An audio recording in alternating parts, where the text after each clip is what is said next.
রাহমাতুল্লাহি ওয়া বারাকাতুহু। সকলে ভালো আছেন? আলহামদুলিল্লাহ, আমিও ভালো আছি। এবারে ইনশাআল্লাহ ধারাবাহিকভাবে বর্ণিত ইমাম বুখারী থেকে 32 নম্বর হাদিসটি নিয়ে এসেছি।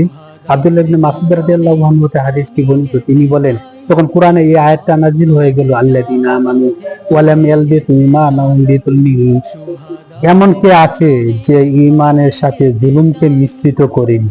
এই আয়াতটা শোনার পর সাহাবীগণ জিজ্ঞেস করলেন, ইয়া আল্লাহর রাসূল সাল্লাল্লাহু আলাইহি ওয়াসাল্লাম, আমাদের মধ্যে কে এমন আছে যে জুলুম করেনি? তখন আবার কোরআনে আয়াত নাযিল হয়ে গেল, ইন্না শিরকা লা যুলমুন আযীম, আর শিরকই হচ্ছে মহাজুলুম। যাই হোক, ঈমান আনার পরে সবচেয়ে গর্হিত এবং নিন্দিত এবং নিন্দনীয় কাজ হচ্ছে আল্লাহর সাথে শিরক করা, অর্থাৎ শরীক করা। যাই হোক, কয়েকটা বড় শিরকের কথা বলে ইনশাআল্লাহ শেষ করব। যাক, এক নাম্বার হচ্ছে আল্লাহ ব্যতীত অন্য কারো কাছে কোনো কিছু চাওয়া এবং কারো কাছে দন্না দেওয়া, অথবা ধন সম্পদ, সন্তান সন্ততি, এগুলা বিষয়ে আল্লাহ ব্যতীত অন্য কারো কাছে চাওয়াকে বড় শিরক বলে।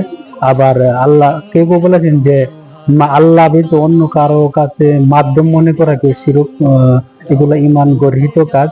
যাক, এই হাদিসটা থেকে আমরা এতটুকু, এই দুটো আয়াত থেকে আমরা এতটুকু শিক্ষা পেলাম যে আল্লাহ ব্যতীত অন্য কারো কাছে কোনো কিছু চাওয়া যাবে। আর শিরকের অনেক প্রকার আছে, ছোট শিরক আছে, বড় শিরক আছে। বিস্তারিত ভিডিওর মধ্যে বলার সময় নেই।